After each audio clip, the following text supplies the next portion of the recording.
Muito bem.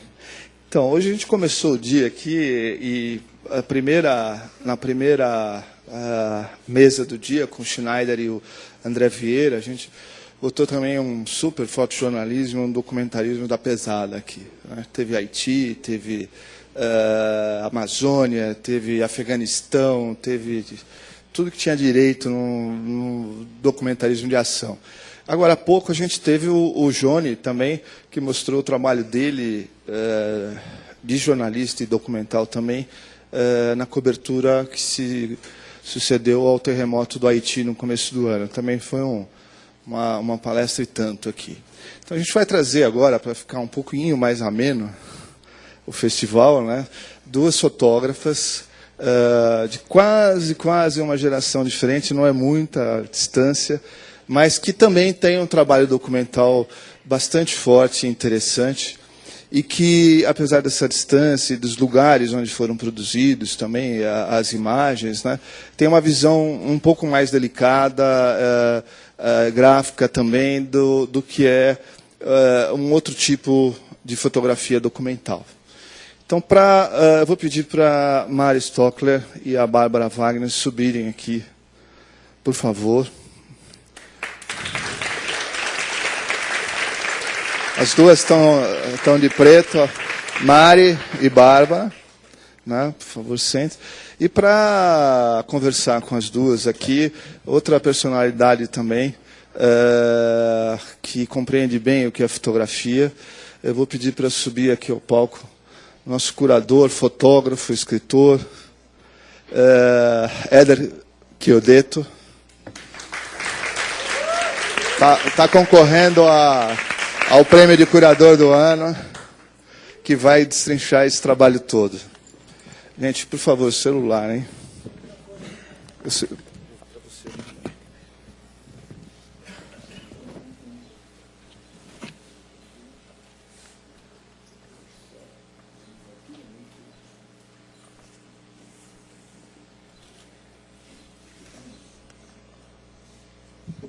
Alô, alô. Boa tarde a todos. Queria, primeiramente, agradecer o convite por estar aqui, nesse Parte em Foco que a gente tem vindo todo ano, e cada ano tem se renovado, tem crescido. E esse momento ótimo que a gente está vivendo, a fotografia, com muita expectativa boa, né? Agradecer aqui aos nossos patrocinadores, aos organizadores, que também têm se esmerado aí na programação, e as minhas amigas, Bárbara e Mari. Né? Bom, eu comecei a pensar aqui um pouco sobre o trabalho da Bárbara, que eu conheço há pouco tempo, e comecei a acompanhar bem o trabalho, e a Mari, que eu já conheço um pouco mais. Eu fiquei pensando, por que será que a organização resolveu reunir as duas? Né? Aí comecei a olhar um pouco mais o trabalho, um pouco mais atentamente. Eu já havia, na verdade, escrito um pouco sobre o trabalho de cada uma delas e comecei a fazer aqui uns elos. Né? Bom, ambos os trabalhos, né, eu preparei aqui um textinho para não ficar divagando muito. Né? Ambos os trabalhos nos falam de uma forma enfática da capacidade da fotografia em ser uma ferramenta de aproximação com o outro, né? Do desvelamento do universo simbólico e cultural do outro, né? Que é uma questão que toca bem a antropologia visual também, né? Esse circuito, essa trajetória que o fotógrafo se coloca, né? Como Bárbara e Mari se colocam em algumas das séries que a gente vai ver, né? Implica necessariamente numa certa diluição do autor, do fotógrafo, né? Porque ele necessita entrar nesse universo do outro, né? Despindo-se dos seus preconceitos. Né? Porque interessa menos o que o autor pensa sobre o sujeito ou a comunidade que ele resolveu fotografar, né? E muito mais a capacidade que ele tem de se despojar do seu ego, né? Para conseguir entender o outro a ponto de representá-lo de uma forma mais genuína. Do meu ponto de vista, as duas fotógrafas aqui, elas partem da premissa correta, né, de que todos nós somos necessariamente seres preconceituosos. Né? posto que o processo educacional civilizatório que nos constitui nos leva irremediavelmente a ter crença, gosto, time, partido, né, etc. E a tendência geral, né, do senso comum é estranhar ou achar exótico quando a gente se encontra com outra pessoa, outra cultura, que não espelha esse nosso perfil. A partir dessas crenças todas, como pode, então, um fotógrafo conseguir se diluir no outro, né? Anular-se até o ponto de conseguir perceber no conflito de ideias, nesse atrito cultural, não um estranho ou um inimigo, né? Que muitas vezes acontece, a gente sabe disso, mas sim a poética da diferença, né? Para responder essa questão, vamos ver aqui agora um pouco a projeção. Vamos começar pela Bárbara, né, que vai fazer um apanhado aqui da sua trajetória e do seu trabalho. Obrigada, Éder. Boa tarde. Eu queria primeiro agradecer aos realizadores e à produção do evento pelo convite. Obrigada a vocês que estão aqui também. Eu preparei um guiazinho, porque eu sabia que eu estava nervosa, então disse, bom, vou me manter presa a meu... É uma leitura, mas é um texto que eu escrevi e acredito que vai ser claro. Na verdade, essa apresentação ela está baseada numa publicação que foi feita, esse trabalho foi publicado, editado por um museu holandês que se chama Het Domein, localizado numa cidadezinha no sul da Holanda. E eu acho que é interessante falar sobre a construção desse livro, exatamente porque ele é um resumo do meu trabalho até hoje. São 5 anos de trabalho e eu vou, na verdade, começar introduzindo um pouquinho do que eu fiz até hoje, depois a gente entra no livro. E aí a sequência no livro é exatamente a primeira série que eu fiz, a segunda, a terceira e a quarta, da maneira como está no livro. Não tudo, porque seria demais para mostrar aqui nessa apresentação, mas um resumo de cada trabalho com o texto meu que está publicado no próprio livro. Então, primeiro eu vou ler e a gente, na sequência, começa a ver as imagens. Como jornalista e fotógrafa, eu sempre me interessei em como os meios de comunicação de massa estão implicados na manipulação de percepções e na criação de mitos históricos e de estereótipos. Trabalhando como fotógrafa profissional desde o ano 2002, em Recife, a cidade do Nordeste brasileiro, zona periférica em relação ao Sudeste, onde São Paulo e Rio de Janeiro são os centros, eu tive a chance de adquirir um conhecimento prático sobre como representações técnicas baseadas em imagem reproduzem discursos políticos. No meu primeiro projeto de expressão mais pessoal, concluído em 2006 e intitulado Brasília Teimosa, através da abordagem do lugar comum, do retrato dos menos favorecidos, eu tentei praticar uma fotografia que pudesse, a um só tempo, ser documental e recriar, que pudesse, ao mesmo tempo, documentar e recriar significados. O meu objetivo, naquela época, era discutir padrões de gosto de uma classe média através da sua apropriação por parte de classes populares. A fim de representar a ideia de consumo de tendências urbanas, as imagens finais seriam semelhantes àquelas publicadas em revistas de celebridade. No entanto, o humor usado no trabalho foi usado de uma maneira deliberada para buscar uma compreensão alternativa do tema que eu decidi abordar naquele momento. Em 2008, 2 anos depois de terminar Brasília Teimosa, eu fui convidada por uma fundação chamada Made in Mirrors, feita em espelhos ou espelhamentos, que, na verdade, é uma fundação, uma parceria entre um museu holandês, que é esse museu que publicou esse catálogo, mais uma MAN, que é uma instituição lá do Recife, e uma instituição chamada Vitamin Creative Space, que tem como base uma cidade no sudeste da China. Quer dizer, a ideia dessa fundação é exatamente conectar uma produção artística de cidades consideradas periféricas nesse país, Holanda, Brasil e China. Isso em 2008. Então, eles me convidaram para ir para lá para refletir temas que tivessem dentro da pesquisa que, na verdade, eu já tinha começado aqui com Brasília Teimosa. Quer dizer, a ideia de viver na cidade, a ideia do que é o cosmopolitismo em cidades periféricas e a ideia do que é exótico. Era basicamente isso. Me chamaram para refletir sobre as mesmas questões, mas nessas 2 cidades. Sittard, na Holanda, e e Guangzhou, na China. Só que é diferente da série que eu tinha feito aqui, a primeira série que eu fiz como um trabalho mais autoral.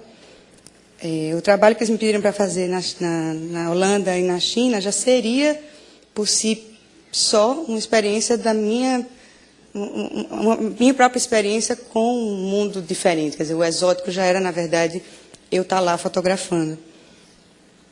E isso me fez, estar lá, me fez entender a direção do meu primeiro trabalho. E uma coisa importante, eu só descobri lá, em 2008, que a plataforma desse trabalho, que eu tinha feito de maneira mais intuitiva em Recife, entre 2005 e 2006, eu lá na China e na Holanda consegui entender que a plataforma, quer dizer, o suporte para a minha pesquisa era exatamente a minha maneira de negociar as fotos. Era a negociação. Então, mantendo a lógica documental, a fim de reformular significados, eu desenvolvi 2 séries. Uma na China, que se chama Casamento do Século, Wedding of the Century, e o Woonwagenbewoners, que em holandês significa moradores de trailers, ou seja, de casas sobre rodas. Em ambas as séries, eu foquei em cânones de representação estabelecidos e consumidos naquelas culturas, né, que eu tive de trabalhar por pouquíssimo tempo. Foi 1 mês na China e 1 mês na Holanda, em 2008. A primeira série que eu desenvolvi lá, na China, girou em torno de uma geração de chineses de classe média e um movimento recente, é uma coisa que aconteceu nos últimos 10 anos, de uma abertura para o casamento, para o registro do casamento. O casamento com trajes ocidentais. Então, foi isso que eu documentei lá. O segundo trata de moradores de trailers e as suas estratégias de integração e de negação da ordem civil holandesa. Quando a gente entrar na descrição dos trabalhos, eu vou falar um pouquinho mais, porque assim o texto vai ficar mais fluido. Então, de volta para o Brasil, no comecinho de 2009, eu produzi um trabalho que se chama Estrela Brilhante, e que trata da representação do folclore naquele contexto, que é enfim, a maneira como se trata a tradição do maracatu no estado de Pernambuco, Recife, onde eu morei nos últimos 11 anos. Então, agora a gente entra no livro, que se chama O que é bonito para se ver.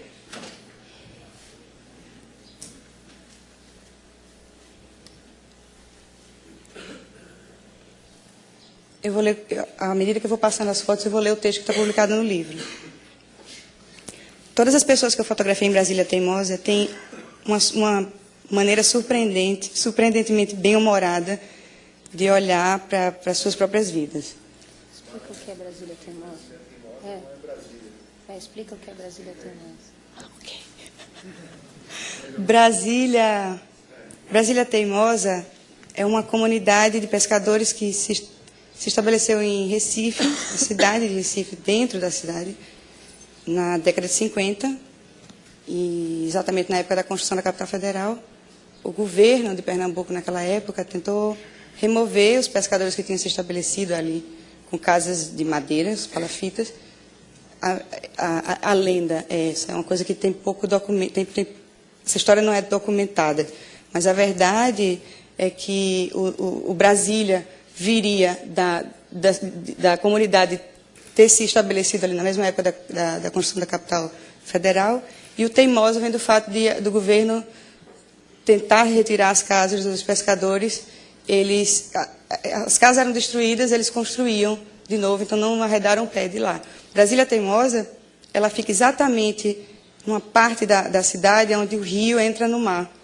Então é uma parte belíssima, um ponto super privilegiado, do lado de Boa Viagem, para quem conhece Recife.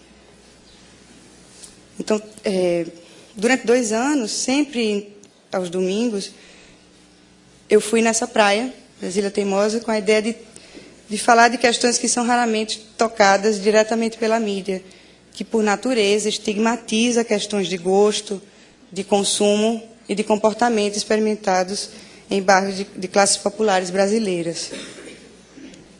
Quer dizer, Brasília Teimosa não é uma comunidade na periferia de Recife, ela está dentro da cidade de Recife. Durante esse processo, o que mais me atraiu foi perceber uma sabedoria particular por trás de toda uma energia e uma vulgaridade que não tem nada de autopiedade. Então, quando o trabalho terminou, eu percebi que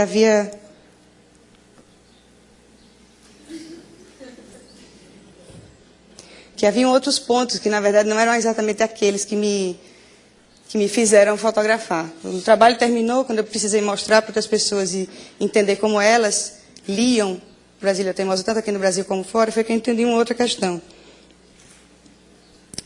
que é a seguinte: o trabalho aborda uma comunidade considerada de periferia no Recife.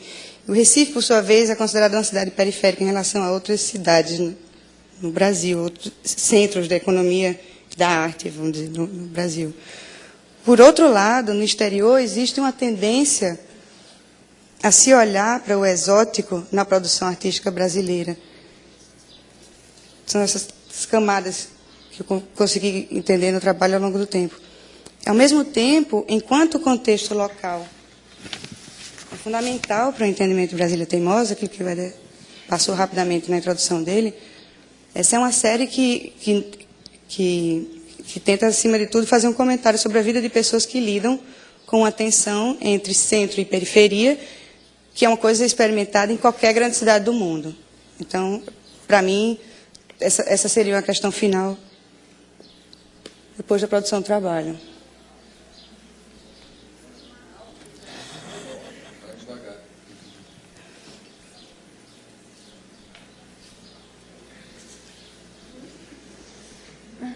Eu só entrei em B e não apertei o botão. Tem uma foto assim.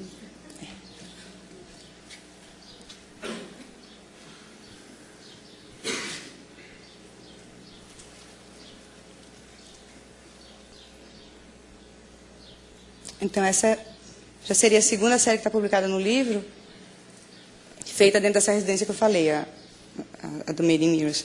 Então, Casamento do Século seria a tradução desse título, que é, na verdade, o nome de uma empresa de fotografia de casamento na China, nessa cidade chamada Guangzhou. A primeira ideia para realizar essa série era muito clara para mim. Na minha saída aqui no Brasil, eu já pensava nisso, que eu queria falar da geração de jovens chineses que nesse momento não estão somente experimentando a aventura do consumo, mas também uma liberdade de escolher onde viver, onde trabalhar. Em Guangzhou, eu percebi que as fotografias de casamento são um grande negócio e uma obrigação para essa nova geração. Nessa empresa chamada Casamento do Século, que eu encontrei por acaso num grande parque público, o que me impressionou foi ver dezenas de casais posando contra fundos falsos de praias, de estações de trem. Essa é o Titanic.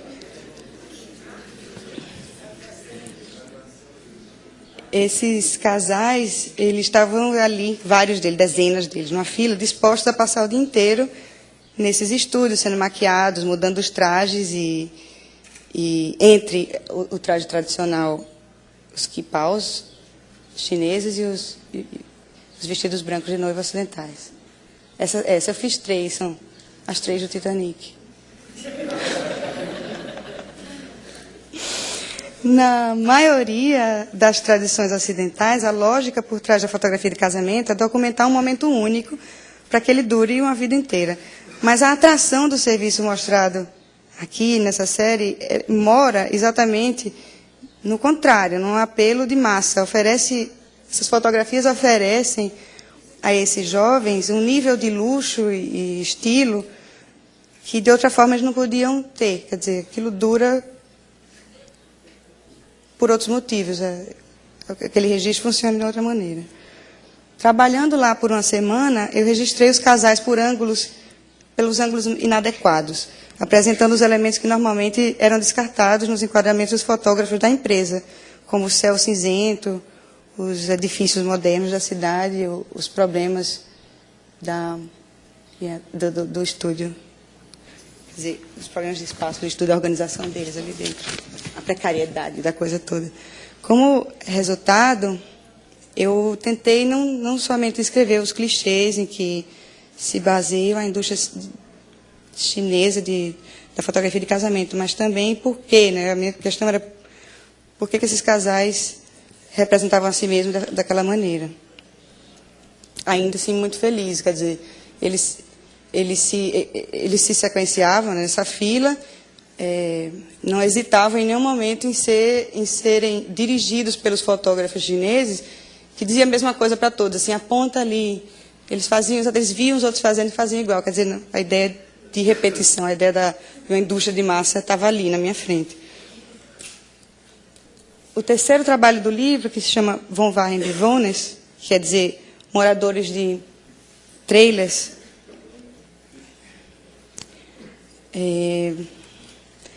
o trabalho que foi feito em torno de uma pesquisa sobre esses grupos que vivem em trailers em zonas urbanas, especialmente do sul da Holanda, e que vêm de uma longa tradição de famílias viajantes.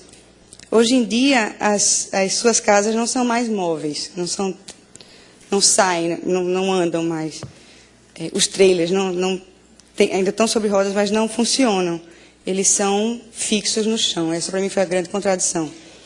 E eu passei um mês visitando essas pessoas. Eu vi que esses viajantes contemporâneos são, na maioria das vezes, percebidas pela sociedade holandesa como fora da lei. Pessoas que estão ali num mundo coberto numa névoa de ilegalidade, né? São grupos, muitas vezes, não discutidos e certamente não vistos como um problema urgente para a sociedade holandesa, apesar de existir uma tensão muito grande entre eles próprios. Quando eu saí daqui para ir para a Holanda, eles me pediram para sugerir um tema de trabalho antes de ir para lá. Quer dizer, nunca tendo ido para a Holanda e antes de ir para lá, tendo que fazer um projeto para formalizar um projeto, para dizer exatamente que tipo de assunto eu queria trabalhar, eu procurei logo o problema. Assim, qual é o problema que exista que vocês não tratem como um problema, porque que esteja muito próximo da vida de vocês.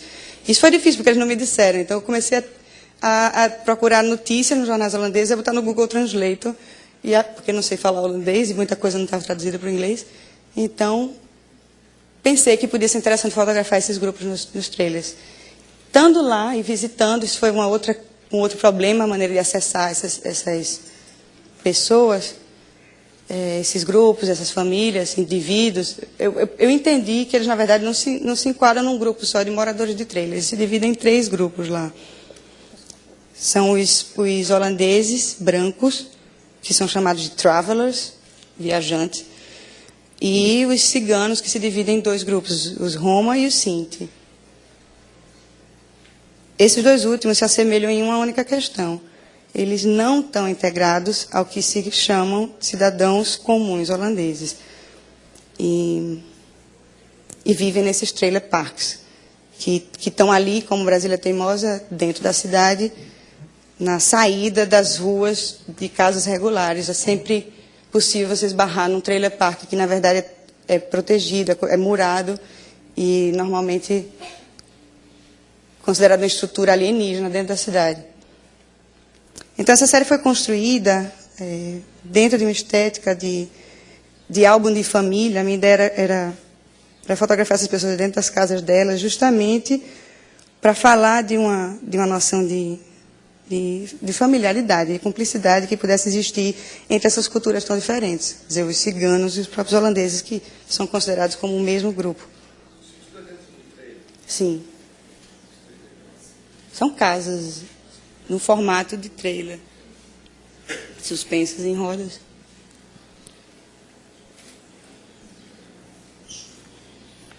A gente vai agora para a última série.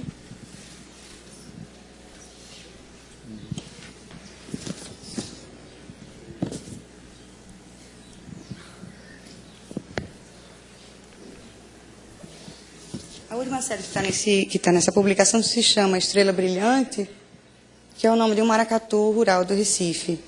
quer dizer, de Pernambuco. O Recife não tem maracatu rural, o Recife tem maracatu de baque virado. Mas na Zona da Mata... Vou explicar o que é maracatu. Então, na cultura tradicional de Pernambuco, o maracatu é uma manifestação popular que foi descoberta recentemente pelos meios de comunicação, vamos dizer assim. A sua imagem se tornou motivo de campanhas de turismo na região. Eu me lembro, eu não sou de Recife, mas eu me lembro de ter chegado no Recife em 98 e de ter visto um grande outdoor na entrada da cidade, em Boa Viagem, na entrada para quem vinha de Alagoas, por ali. E era um grande outdoor com a imagem de um maracatu rural, que eu não sei se vocês têm essa imagem na cabeça de vocês, mas é um caboclo de lança, quer dizer, o trabalhador dessa área rural, que na verdade é a Zona da Mata, antes do Agreste, antes de você entrar para o interior do estado, é o caboclo segurando uma lança com uma cabeça, um chapéu com fitas, uma gola, a flor na boca. E um bigode, né? A gente geralmente tem um bigode. Eu acho que o bigode não é parte da indumentária. Pode estar ali ou pode não estar. Não tenho certeza se é uma exigência.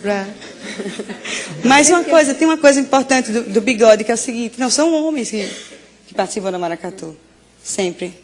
Eu acho que o bigode talvez seja a única maneira de você perceber que é um homem, porque eles ficam totalmente encobertos na roupa, né?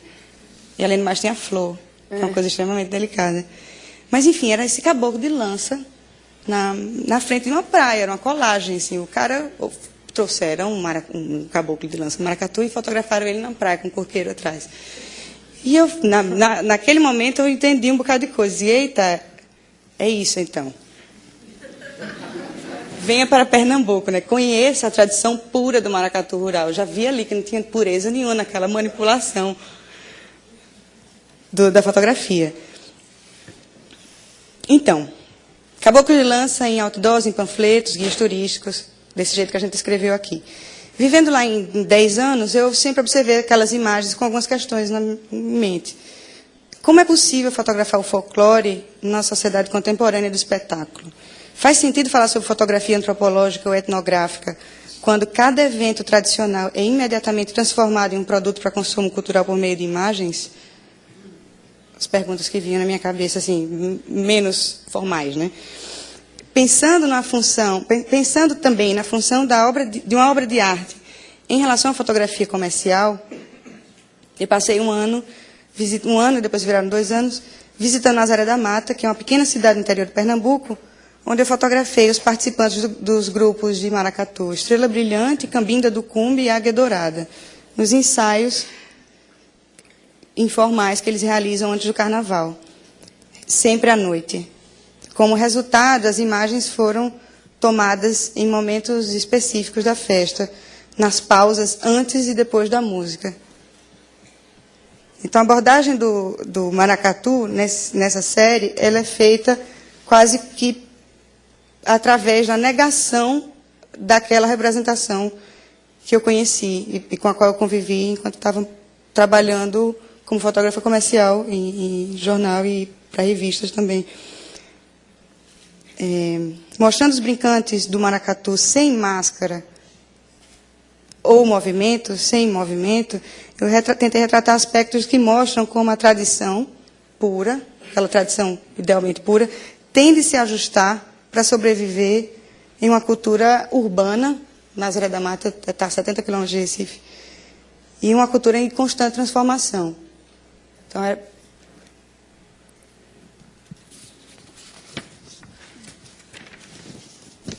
o que eu achei importante falar sobre Estrela Brilhante.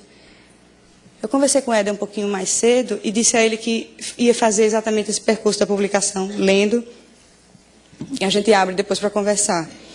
Mas existem 3 questões que estão publicadas numa entrevista com o editor do livro, que eu achava interessante falar aqui. A entrevista está eu deixei a entrevista em inglês, na verdade o livro foi publicado lá, não foi lançado aqui, e o texto está aqui em inglês, mas eu vou falar em português. Então, o Hu Arkenstein, o nome do editor, me fez umas perguntas apesar de eu conhecer bastante ele ao longo do desenvolvimento das duas séries, a chinesa e a holandesa, e apesar de a gente ter conversado bastante durante a edição das fotos para o livro, e apesar de eu acreditar que ele tivesse um entendimento da minha prática, foi muito engraçado que nessa conversa eu percebi que algumas coisas era preciso que eu dissesse e que usassem um ponto da pergunta dele para, na verdade, dizer o que eu achava que estava errado, talvez até na própria pergunta. Aí ficou publicado. Então, quando ele me perguntou, você parece ter uma preferência por indivíduos e grupos que estão marginalizados, ou que são considerados outcasts, eu não sei qual é a tradução perfeita para outcasts, mas excluídos de uma vida comum, por várias outras razões. Você poderia explicar por que você admira esses grupos assim, tanto? E eu, na verdade, não gostei já da pergunta, mas eu gostei da chance de poder dizer que não é exatamente uma admiração, um gosto especial. E respondi por o que eu entendia como margem.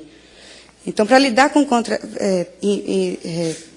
a fim de lidar com contradições é algo que veio naturalmente na minha formação, não somente como fotógrafa, mas também como espectadora. Eu gosto de pensar na ideia de margem social como alguma coisa que está muito mais relacionada ao que escapa do controle de um poder estabelecido, do que pensar que isso é o que está isolado por um limite geográfico. Hoje em dia, as pessoas normalmente são excluídas, não exatamente pela lei, mas, sobretudo, pela questão do consumo. Eu não gosto não gosto da ideia de reproduzir estereótipos criados pelos meios de comunicação, quando isso vem quando se trata de descrever aqueles que não se encaixam em valores éticos ou morais estabelecidos.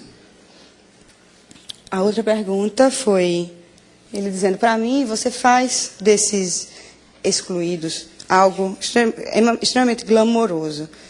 Em Brasília Teimosa e na série dos moradores de trailers. Mas você parece fazer o contrário na série do casamento da China e em Estrela Brilhante. Como se eu estivesse glamourizando os personagens nessas duas séries e tirando o glamour completamente nessas outras duas.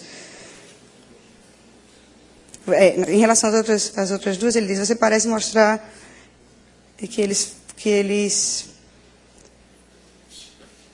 os casais, que eles posam nesses fundos decorados e os maracatus, que são considerados bravos, guerreiros, extremamente masculinos, parecem bonecos. E aí eu disse, bom, minha intenção é exatamente tentar criar uma mudança na representação desses grupos. Se os habitantes de Brasília Teimosa são normalmente representados como marginais, eu tentei fazer com que eles fossem vistos como celebridades. Se a imagem dos moradores de trailers está associada à ilegalidade, eu tentei fazer com que... eu tentei encontrar o lugar deles numa circunstância familiar.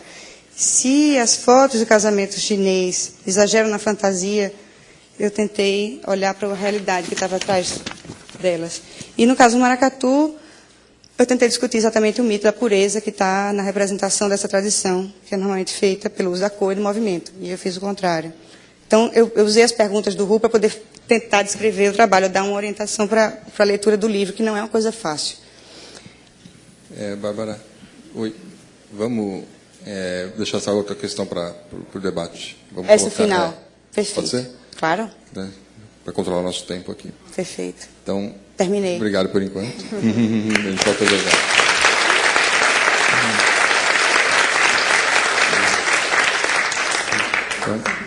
Então vamos lá, Mari.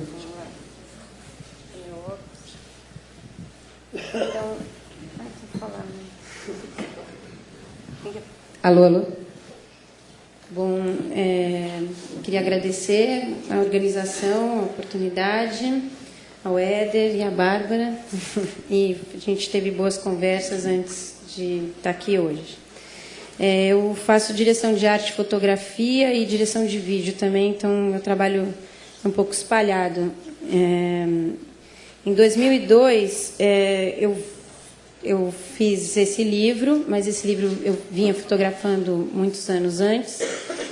E ele partiu de um trabalho que eu vinha fazendo eu era da equipe do Brasil Legal, e me impressionou muito a riqueza da periferia, né, nessas andanças que a gente fez.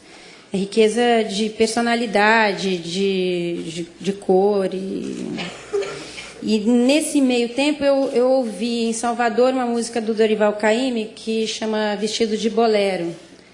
E o livro está ali, mas ele falava que, apesar dessa mistura, todo mundo vai gostar de você, Yaya.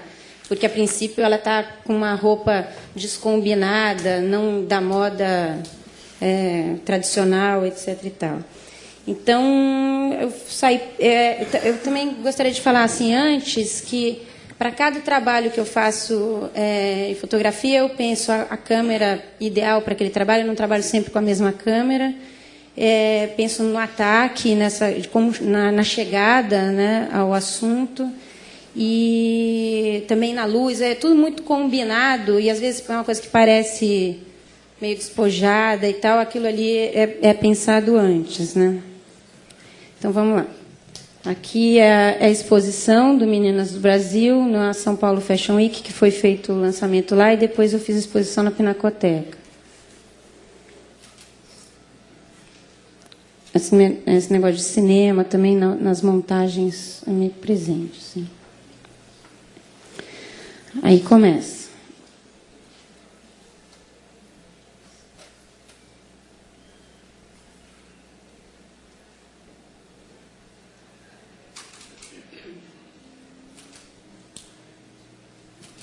A câmera que eu usei foi uma Kodak Instamatic, aquela de cartucho, que no filme Cidade de Deus, o fotógrafo foi a primeira câmera dele, que era uma câmera da minha infância, plástica, e numa conversa...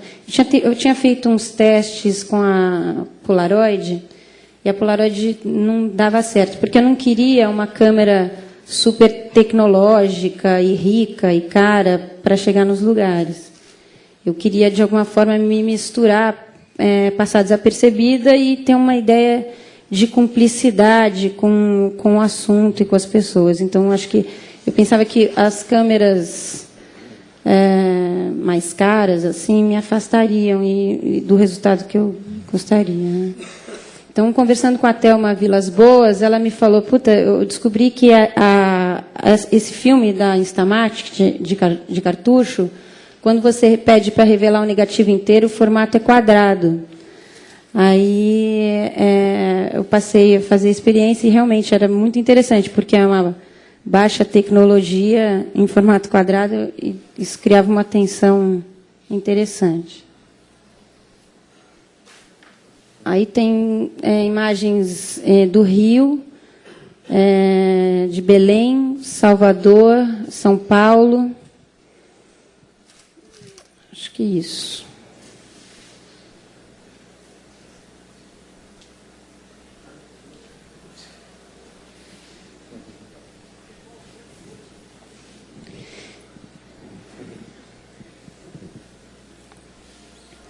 Muitas vezes eu estava dançando com elas, né, conversando.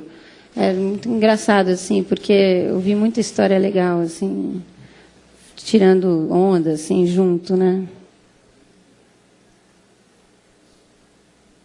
Esse corte era exatamente o que você viu ou tinha que parar lá distante? Tem isso, e também muita fotografia. Eu fotografava sem olhar a câmera bastante.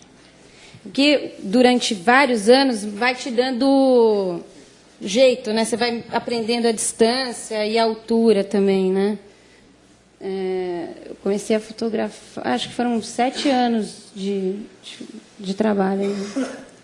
E, Mari, nunca tinha um questionamento, por que está fotografando, não quero ser fotografado, uma coisa assim, não? Cara, essa ideia de imagem assim é anterior a esse período, né? Eu acho que hoje em dia todo mundo tem muita consciência, né, do valor, né, de sua própria imagem, até porque depois disso as pessoas têm os Facebook, né, tem bastante desenvolvimento, né, dessa questão. Mas não, acho que também tem uma coisa assim, é o prazer, né? Você trabalhar a semana inteira, aquela hora é a hora dionisíaca, assim, né? De puro prazer, e beber, curtir, né? Teve uma vez que eu fui a um show dos Racionais na favela da Maré, e que eu tinha combinado de não fotografar outras coisas que não as meninas. Eu comecei a fotografar e foi a única vez que pediram filme e tal. E eu tive... Mas, apesar de, como tu falou, antigamente o pessoal não tinha tanta consciência desse valor que tem as imagens, mas hoje em dia, tu expondo essas imagens onde a gente vê claramente o rosto das pessoas, tem algumas fotos aí onde elas estão claramente pousando para ti, como é que tu lida com a questão de pegou autorização, esse tipo de coisa, para hoje em dia estar expondo dessa maneira? Então, eu tenho algumas autorização das que aparecem, né? E das que não. Esse corte do nariz para baixo também ajudou muito nesse sentido, né? Mas aí, no fim, eu acho que tu acabava convencendo por esse glamour mesmo, tipo, eles acabavam te dando como, tipo, se sentindo importantes até e sem te causar problema por isso, ou se alguém que te causava... Não, é porque assim, essa chegada e a câmera não tinha essa condição de eu ser tão estrangeiro, entendeu? Eu estava lá e hoje em dia todo mundo fotografa com câmera digital e todo mundo faz foto, né? Todo mundo é fotógrafo amador e da sua própria vida, né? Registra Então, assim, não teve esse problema. Pessoal, só fique à vontade para perguntar, a gente pode fazer uma coisa mais informal mesmo, só que avisa, só para a gente passar o microfone, porque está sendo gravado. É isso? Okay. Aqui tem uma coisa que eu achei interessante, que o corpo também tem um passado, né? Então eu via muito, tipo, imagens do Debré nas poses. Você vê muitos desenhos do Debré, de Rugendas, essa mulher sem um chinelo com a perna aqui. Isso achei muito legal de ver, assim, como o corpo tem história também, assim, tem um registro, né, da história do passado, assim.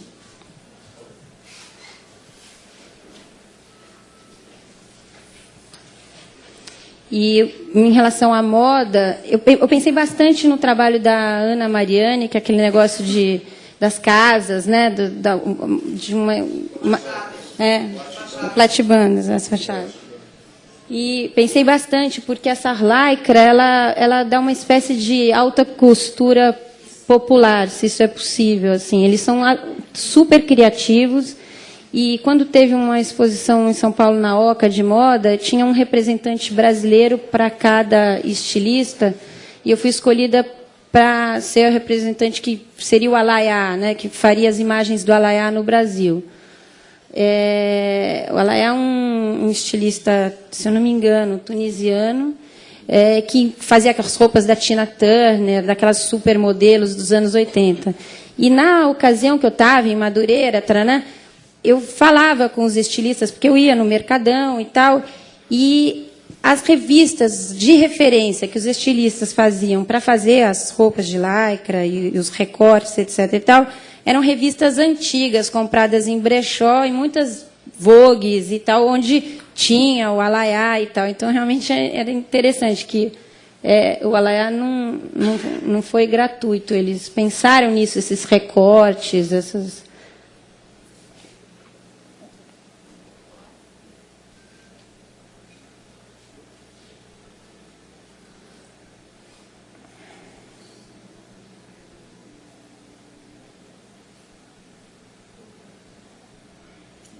Elas chegam a ver essas imagens em algum momento? Não é digital, nós nunca viram. Algumas viram, né? Que receberam o livro e tal.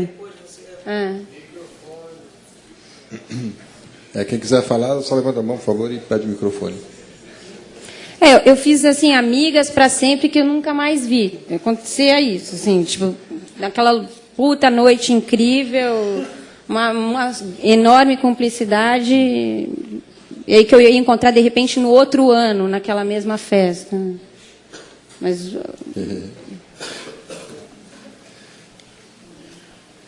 Mari, no livro você partiu para uma edição que tem muitas imagens, né? Tem quantas fotos, mais ou menos? Acho que 230, por aí. Quase 300, né? É. E como foi essa opção editorial de fazer esse grande volume? Só uma ideia. Bom, o livro foi editado pela COSAC. O Charles, ele estava super implicado nessa edição. A gente editou na casa dele. E ele queria isso, né? Essa quantidade, né? De imagens. Ele falava muito disso. Vamos usar tudo. Tem mais, quero mais, assim. Porque eu acho que também tem essa ideia do movimento, do cinema. E a gente brincava também porque eu gosto de cinema e faço. Então essa coisa das imagens assim terem as mãos andando. Eu sempre brincava com o quadril, assim. Criava um cineminha, assim. Na hora dessa edição, Maria, vocês se davam conta desse anacronismo todo? Por exemplo, você falou agora que o estilista que copiava a Vogue de, sei lá, 5 anos atrás estava no brechó, né, do Azzedine Alaïa, e vai fazer uma coisa que está em outro espaço temporal, né? Vocês, na hora de editarem, levaram isso em consideração? Ou foi um motivo ou não? A gente falou sobre isso, mas o livro não tem texto, ele só tem a música do Dorival Caymmi. A gente não quis fazer texto para o livro. Mas ele foi lançado na Semana de Moda de São Paulo. Então, todo mundo que estava lá percebeu essa semelhança e depois ele teve algumas imagens tiveram nessa exposição do Alaïa.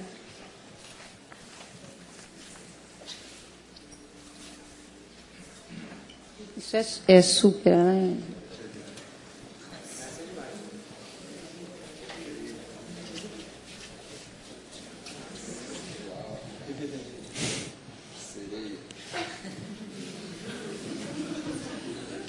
Eu acho que essa está 2 vezes. Então...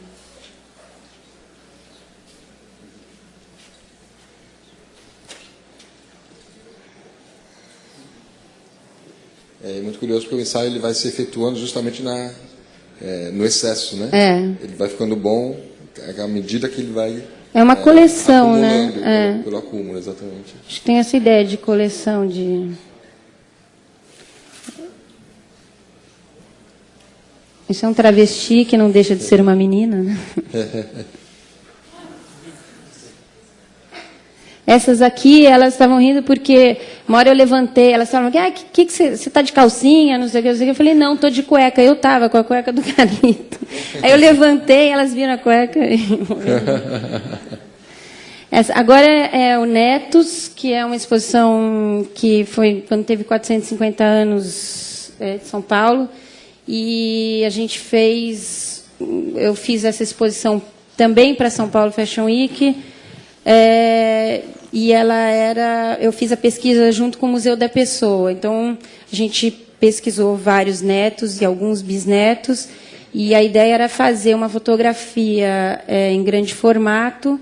Eu tinha 2 lâmpadas e um rebatedor, e fiz um vídeo também que era a entrada, onde cada fotografado falava bem-vindo na língua do seu avô. As ampliações eram grandes e tinha essa ideia do entorno dar um pouco localizar, né, essa ascendência e também o ambiente. Do lado, aquelas plaquinhas era uma pesquisa onde tinha o nome, a filiação e o que você tem hoje e usa no seu cotidiano, da cultura do seu avô, etc. E essa exposição também foi para o Metrô Clínicas depois.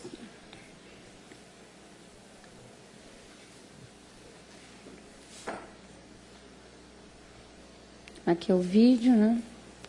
E aqui as fotos.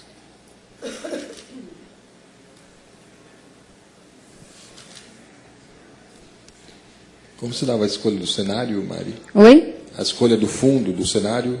Então, ou é a casa da pessoa. Essa menina era uma modelista e ela é negra e japonesa, e ela estava no local de trabalho. Então, tinha uma coisa assim, de ser o ambiente ou familiar, ou onde ela passa várias horas do dia e tal.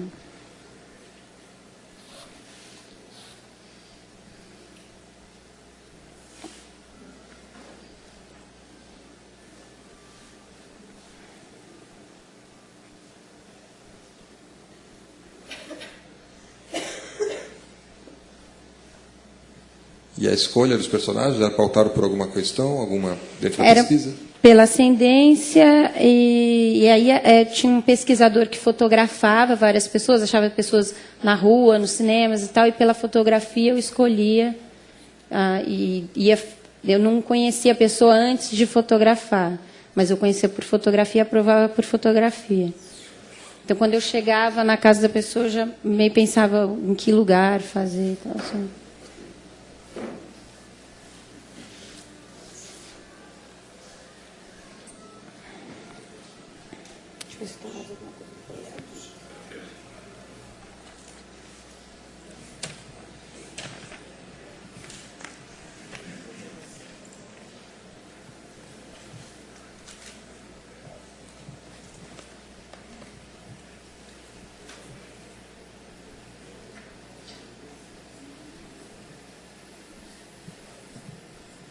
Esse menino me lembrou muito os quadros do Bronzino, assim. Na hora que eu estava fotografando, eu lembrava do Bronzino e falava: levanta o queixo, para ele ficar mais assim.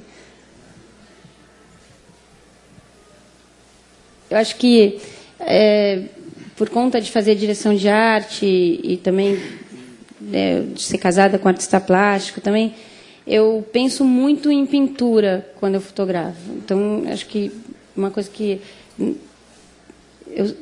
eu gosto daquelas pinturas onde você vê a cidadezinha no fundo, onde você vê o ambiente.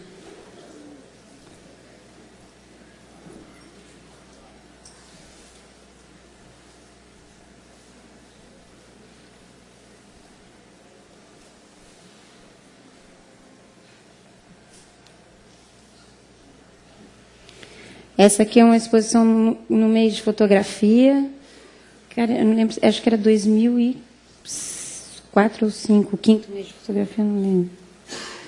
Foi no metrô Vila Madalena.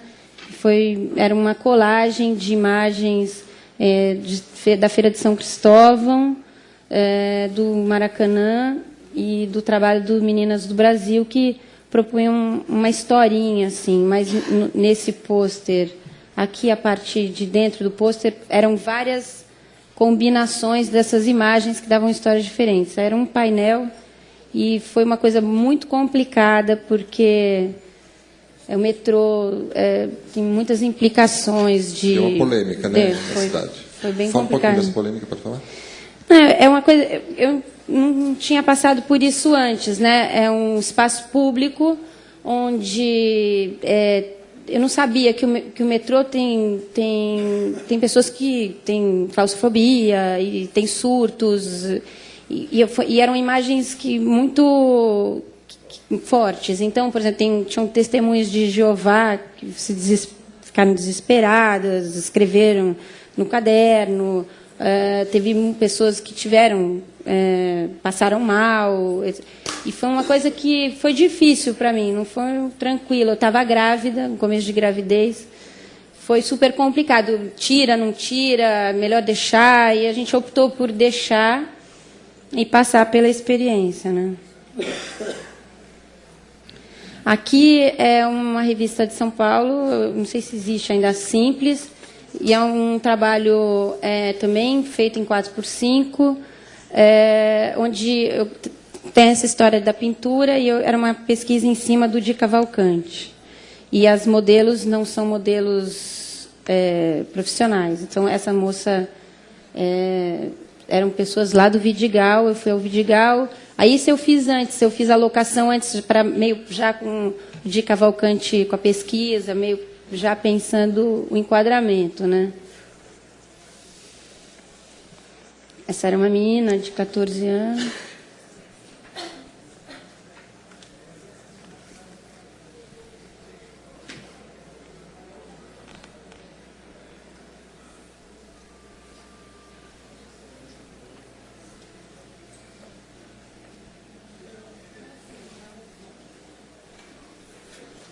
aqui a revista Aqui era um trabalho que era eles também é aberto, eles falaram sobre o Nijinsky, aí a ideia era fazer um Nijinsky na laje. Então, era uma pesquisa também em cima dos movimentos do Nijinsky, isso foi feito com uma Mark II.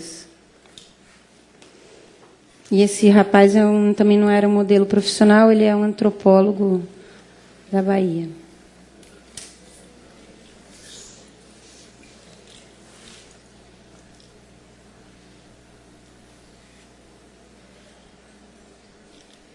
Esse menino ele estava meio rondando a equipe, meio querendo, aí ele pediu para a gente fotografar e ele acabou entrando na matéria, a gente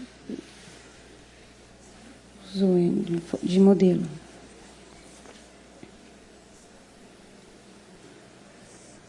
Eu tinha levado uns espelhos, porque originalmente a ideia do trabalho não era fotografar as pessoas diretamente, eram uns espelhos grandes da Quanta, ia fotografar pelo espelho, né? E aí brincar com as distorções e tal, mas acabou que só essa foto, se eu não me engano, entrou na edição. Então.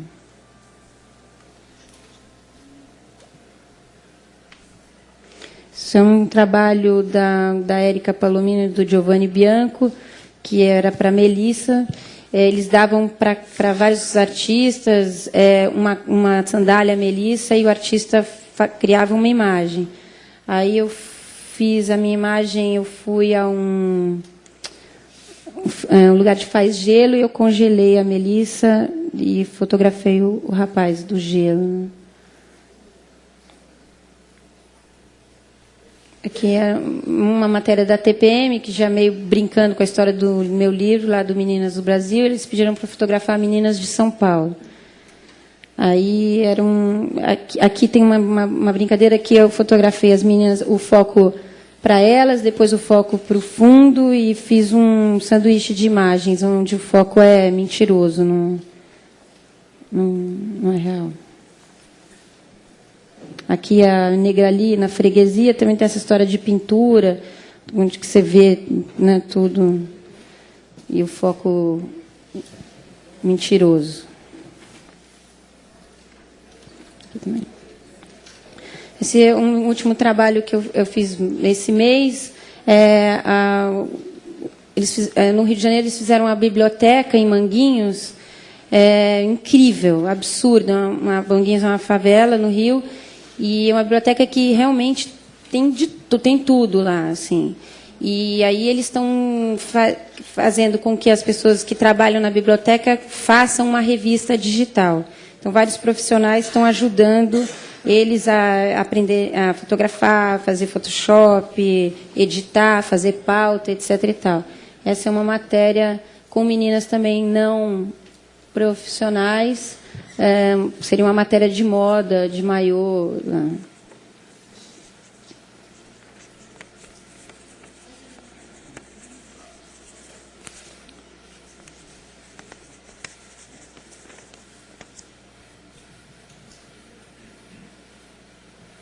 Aqui era uma brincadeira que tem uma imagem daquela fotógrafa Claude Carrun, que tem uma mulher dentro de um armário. E sempre que eu posso, eu coloco alguém dentro do armário para brincar com a Claude.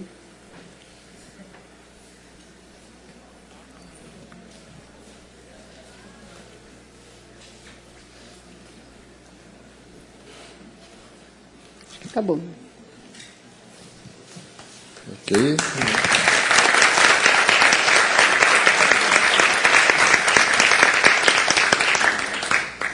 Obrigado, Mari. Vamos começar aqui o nosso bate-papo. Pode tirar, né? Na verdade, dá para voltar no PowerPoint da Bárbara, por favor?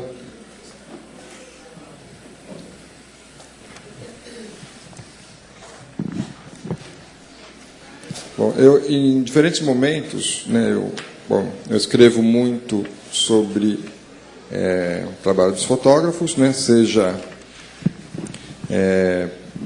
para alguma matéria em jornal, revista, ou para alguma instituição, quando me pede, ou dentro de alguma curadoria, ou às vezes para mim mesmo. escrevo e guardo, que faz muito parte é parte muito importante para mim do processo de curadoria, de edição. Às vezes, para mim, é muito importante pensar escrevendo, né? E, curiosamente, quando me convidaram para esse bate-papo com a Bárbara e com a Mari, eu me lembrei que eu tinha 2 textos produzidos, né? Um recentemente, que eu, como curador do Clube de Colecionadores de Fotografia do MAN, de São Paulo, né? Esse ano eu convidei a Bárbara para ser uma das 5 artistas, e, como é de costume, eu escrevo um texto que vai para os colecionadores do clube, né? E aí foi o texto que eu escrevi, aí depois troquei uma ideia com a Bárbara, e aí eu resolvi trazer para cá, que é uma leitura minha do Brasília Teimosa, né? E tem a foto especificamente que foi para o clube, foi esse retrato, né?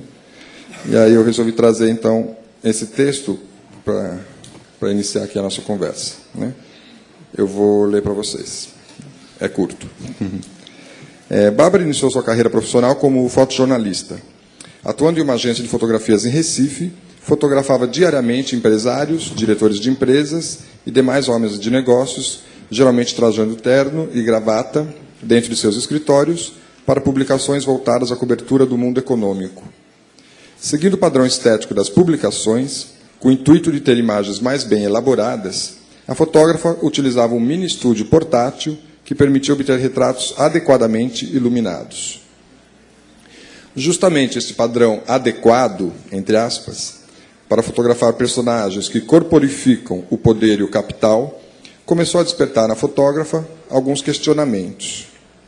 O padrão de luz utilizado na mídia, em todo o mundo, nesta situação, que alguns chamam também de luz cosmética, né, é semelhante à luz que a publicidade lança a mão para iluminar e vender produtos.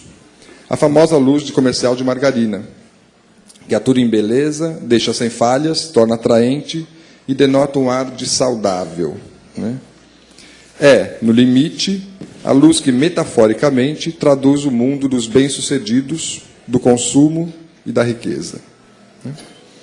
Após perceber esse forte jogo simbólico que no processo fotográfico, aparentemente inofensivo, na verdade mimetiza as relações de desigualdade em uma sociedade de classes em que o valor do outro é medido pelas suas posses e vestes, Bárbara agiu sorrateiramente, invertendo a lógica do processo de representação. Desta forma, ela carregou o mesmo equipamento com o qual transitava entre salas de diretoria, gabinetes de presidência e o levou para Brasília Teimosa, a praia mais popular de Recife, ao lado de uma das mais conhecidas favelas da cidade.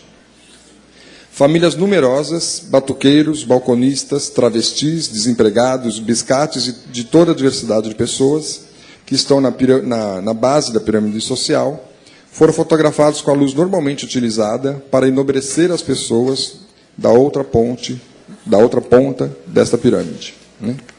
Fotografia subversiva. Como uma espécie de hacker, Bárbara introduz uma informação indevida no processo simbólico da representação. Por meio de um gesto simples de deslocamento de luz, Brasília Teimosa fala de forma contundente de estigmas fortemente impregnados no nosso cotidiano. Mas, além desta engenhosa forma de desvelar esse jogo perverso que se oculta na linguagem, esta série tem ainda o mérito de nos reconectar com o melhor das cores, da alegria descompromissada, dos prazeres mundanos, da fraternidade e da afetividade do povo brasileiro. Neste retrato, que os colecionadores do clube passaram a receber, né, esse garboso senhor, por exemplo, invoca uma espécie de recriação de um simpático Macunaíma contemporâneo. Então, esse foi o texto que a gente apresentou lá no MAN para os colecionadores, que agora tem o deleite de ter esse belo retrato, né? Mas esse trabalho da Bárbara sempre me levanta uma questão muito interessante e que eu acho que é um nó para a gente pensar aqui um pouco, né? Que aí, Bárbara, você pode comentar um pouco para a gente?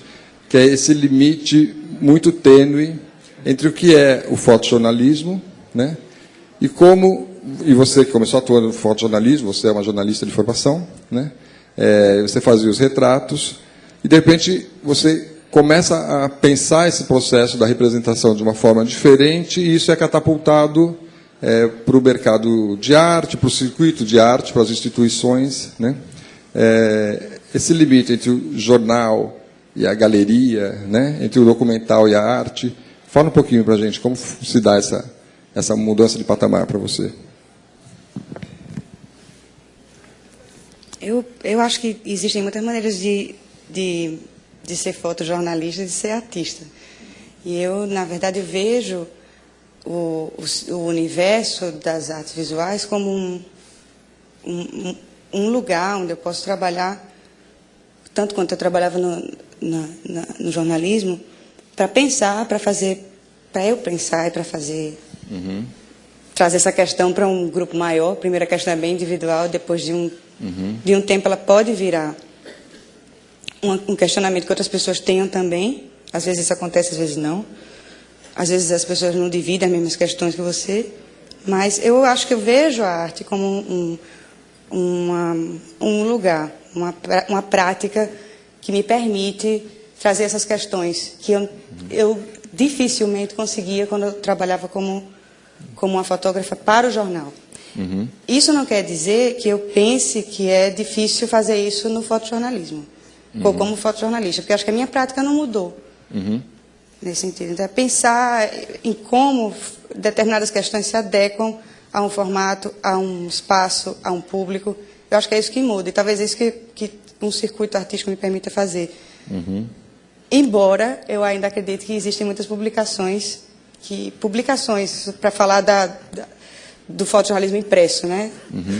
Que permitem isso também. Por isso que eu acho que o seu trabalho tem uma conexão com o meu, quando a gente faz o trabalho entrar num lugar onde ele tem uma interseção com outras linguagens.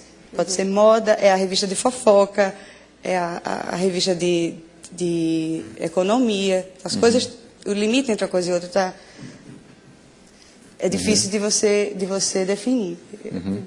Mas é muito curioso, porque o teu trabalho me leva para fui criado no fotojornalismo, né? Fui repórter fotográfico 4 anos também, e depois 9 anos como editor de fotografia, dentro de uma redação de jornal.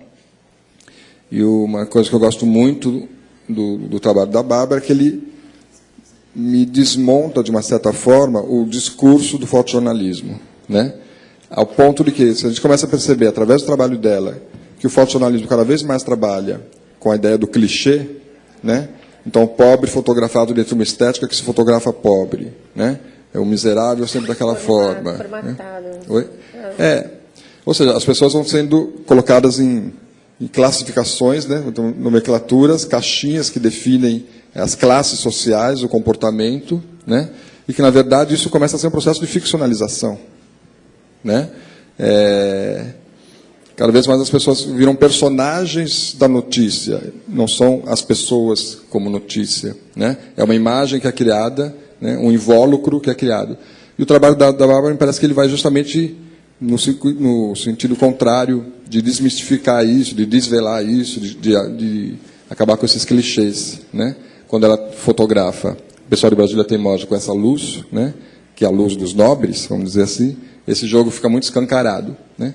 E a gente chega no paradoxo, né? Porque aí eu chego à conclusão de que o fotojornalismo está criando cada vez mais ficções e a arte começa a trabalhar dentro do realismo, né? Pode falar um pouquinho disso? Acho que a Mari também pode falar um pouquinho disso.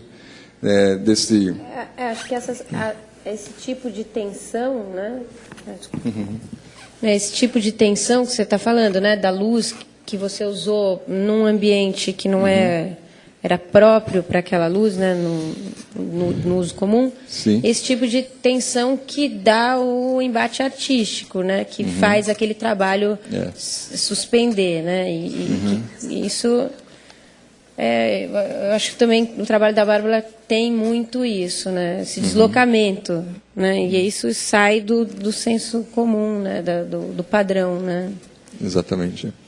Ao mesmo tempo, esse deslocamento pode acontecer de maneiras várias, né? Então, só para, já que você falou um pouco, eu já vou tentar conectar com o trabalho da Mari também, porque isso que eu acho que é legal. Quando você fotografa uma festa popular, usando o tipo de câmera que você usou, com a luz de flash, aquele flashinho. Que é a luz cosmética que você acabou de falar. Então, Sim. a Mari usa isso também. Uhum. Nas festas de baile funk, e em outras festas também. Aquilo não foi exatamente só no funk, né? Não foi exatamente... No Meninas do Brasil, era aquela câmera Instamatic de cartuchinho e com aquele flash que encaixa, sabe? Aquele pequenininho com uma pilha. Era um negócio totalmente plástico, porque eu queria realmente não ter a distância, né, do equipamento entre eu e as pessoas, né? Era a câmera igual do primo, aquela câmera que tua mãe comprou para você fazer a viagem para Ouro Preto, sabe? Então, tinha isso, era do trabalho isso. Eu tinha feito testes antes e não tinha gostado, eu ficava sempre aquela coisa, parecia aquela revista Fotô, aquele pobrinho.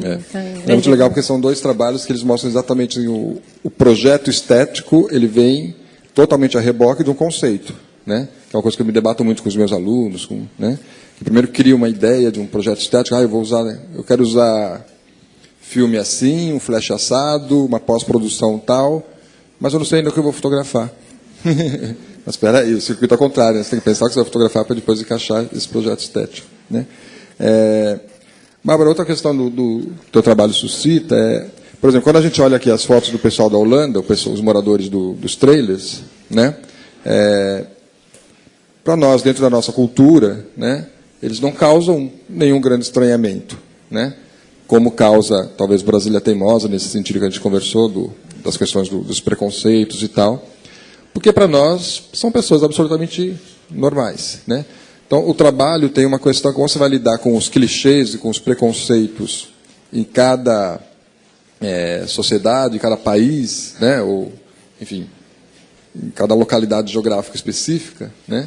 O trabalho parece que não transita muito, né, de um lugar para outro, né? A gente olha aqui o pessoal da Holanda e não soa os problemas internos que tem lá, né? Como quando você até comentou comigo, quando eles lá olham as fotos de Brasília Teimosa, para eles aquilo é só um exotismo, eles não conseguem entender esse jogo, né?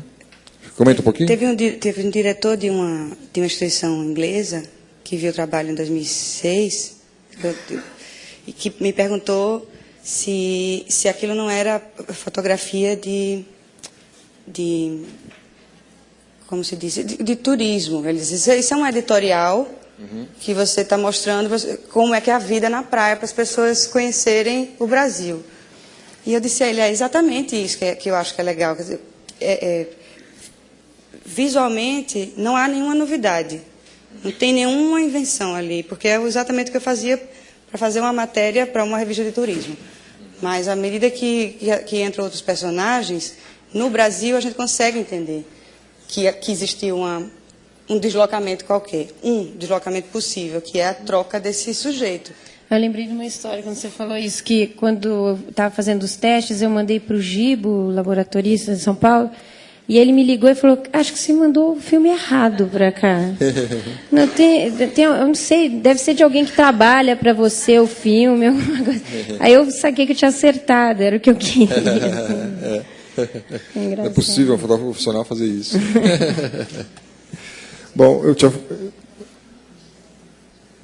tinha comentado, então, tem um segundo texto, né? É o texto que eu fiz já pôr as fotos para a Folha, eu publiquei na Ilustrada na época do lançamento do livro da Mari, do Meninas do Brasil, né? Primeiro recebi o livro, olhei, levei um susto, né?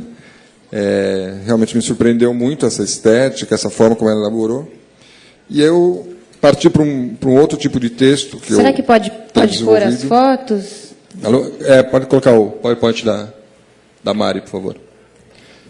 Pode deixar nas primeiras fotos ali. Tá bom. E é um outro tipo de escritura bem diferente da escritura que eu fiz pensando no trabalho da Bárbara, né? Então vamos lá. Morenas lúbricas, voluptuosas, lascivas, sensuais, matreiras, sorridentes e tristes, meninas do Brasil. Hoje, escancarada a mestiçagem que pigmentou vossas peles e dotou de cadência musicada vossos quadris. Meninas periféricas, que vivem à margem por saber que o centro não as traduz, não as seduz. Cachorras sem dono, que saem na noite com a autoconfiança tão colada ao corpo quanto suas mini-blusas. Seus tops, seus tomaras que caia, que envolvem, apertam e revelam parcialmente as suculentas promessas de tantas alegrias. Meninas do funk, do forró, do samba.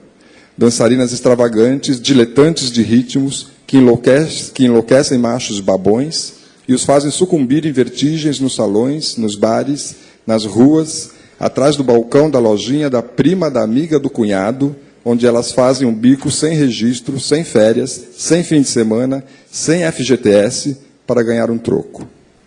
Meninas fashion, que sabem como ninguém o que lhes cai bem. Se cobrem de lycra, de grifes autenticamente falsas. Besuntam os lábios com brilho sabor morango, chocolate e framboesa.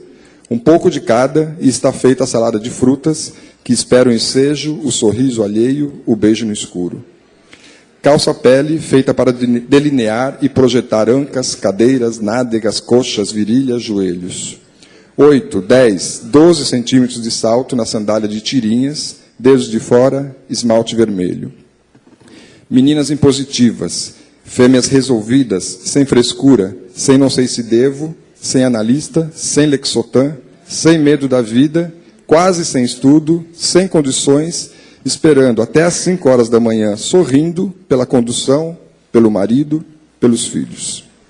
Meninas de família, evangélicas, católicas, macumbeiras, crentes. Santo forte, fé na vida, promessa para que tudo melhore. Rezam todos os nomes da família antes de dormir. Meninas do Brasil.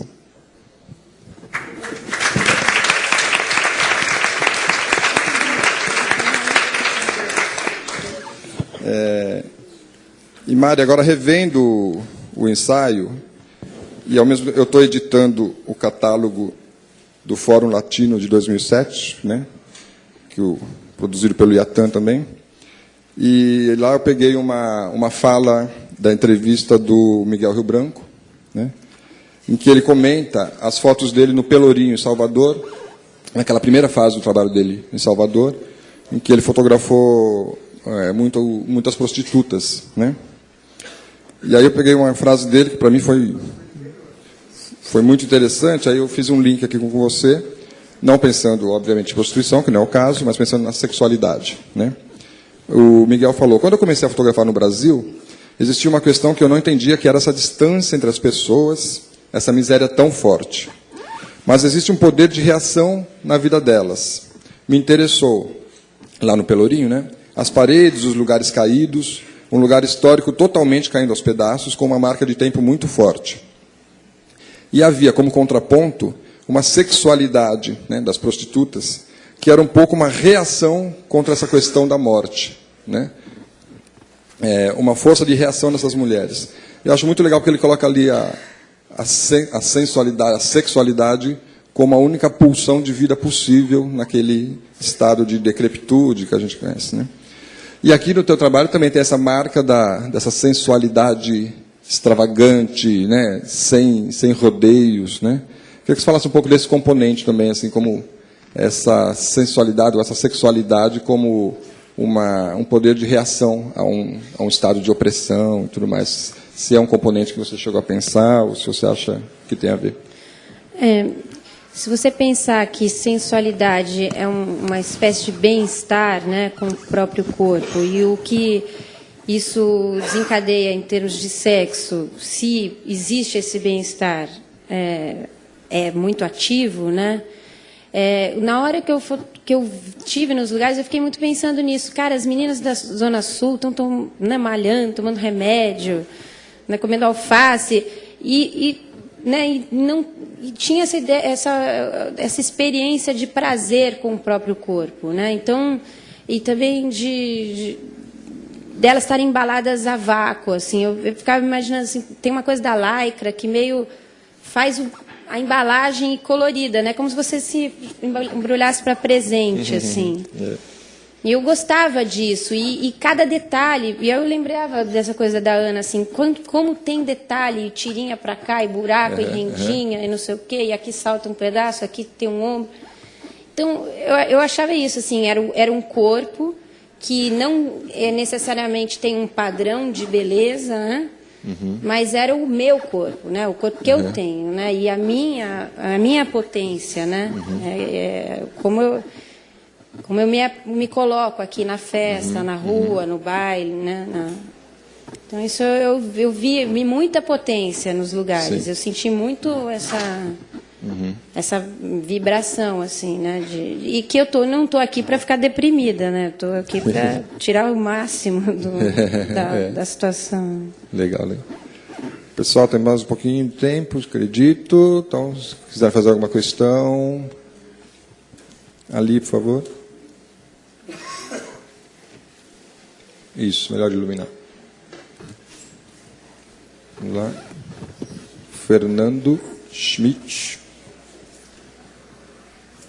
Bárbara, você mencionou na sua fala, mas não desenvolveu depois. Como você negocia as imagens? Verdade. Bem lembrado, Fernando.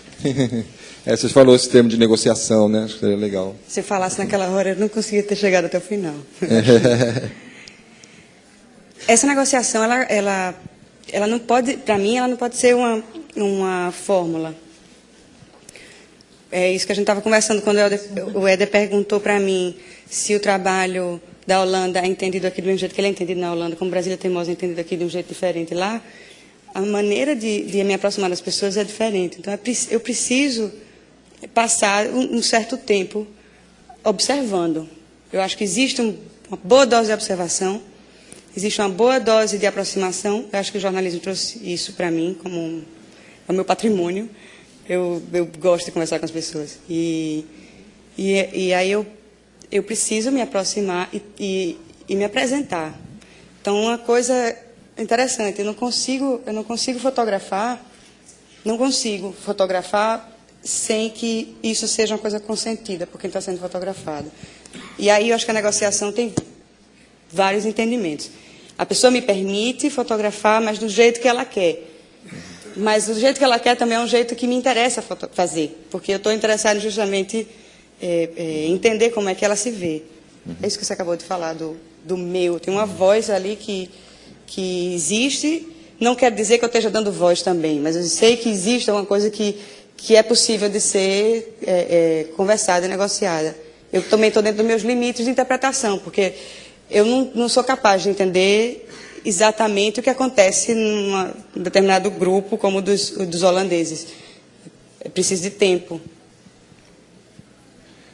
Nós temos mais uma questão ali, a gente vai ter que encerrar na sequência. Tem mais duas questões, vai?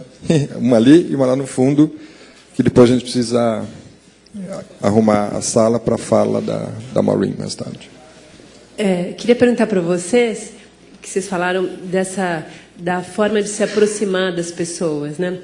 Mas eu percebo muito que na fotografia, hoje, até pelo fato dela ser digital, em alguns casos dos trabalhos de vocês não é isso, mas que as pessoas pedem para mandar depois essa foto e falam, me manda depois por e-mail, queria ver a foto depois.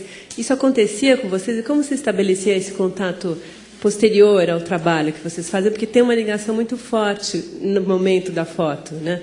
Nessa integração. Mas e como que fica isso depois? Até que você falou que é amiga para sempre, durante uma noite. Como fica isso depois? Por exemplo, no trabalho no Netos, todos foram à exposição que quando ela foi para o Metrô Clínicas. Então, se viram e tal.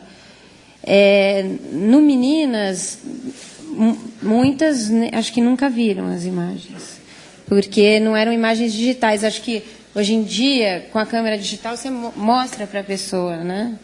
Imediatamente. Naquela ocasião, não. Algumas viram, algumas depois eu dei uma ampliação e tal, mas muitas não viram. Mas é diferente. Acho que no Meninas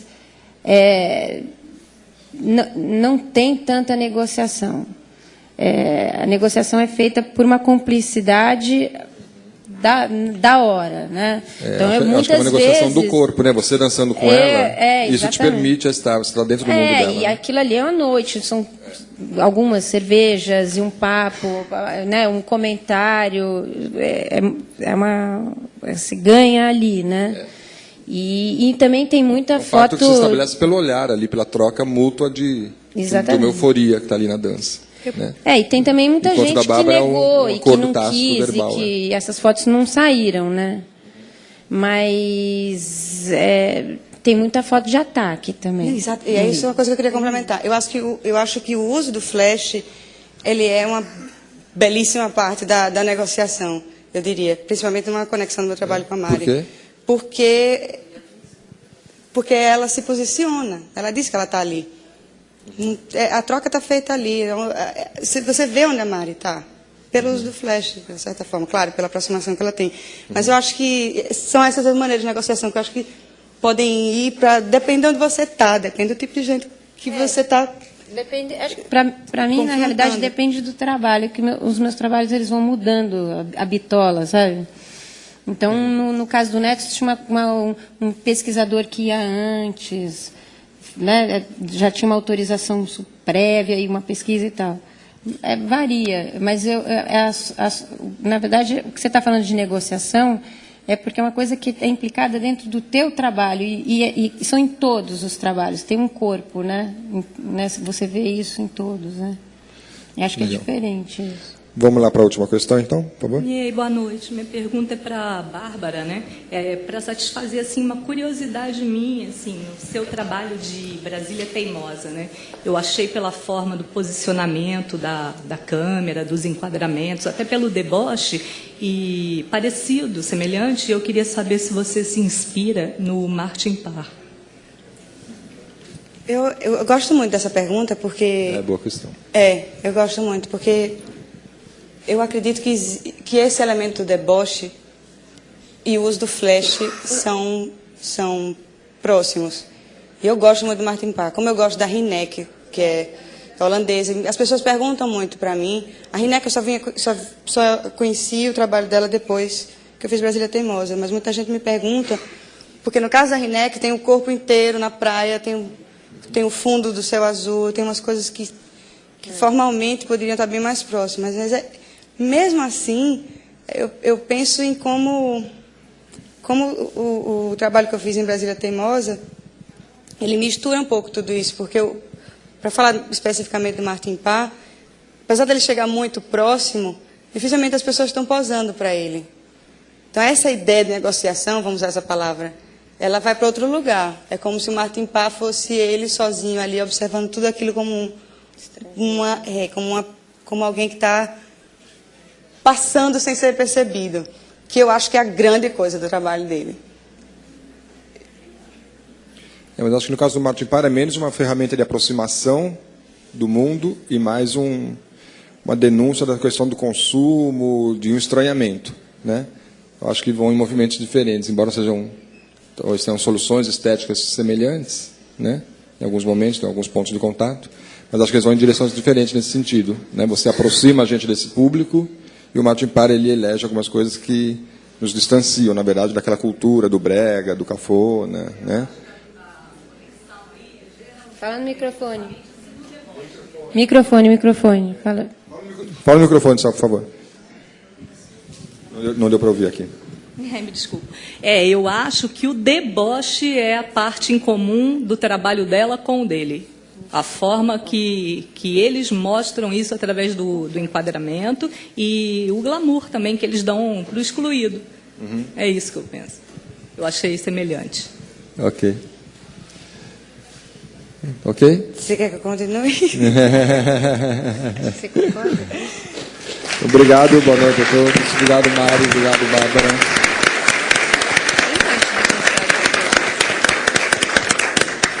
Então vamos agora esvaziar a sala e logo mais temos nossa primeira dama, Maureen Bistilhar.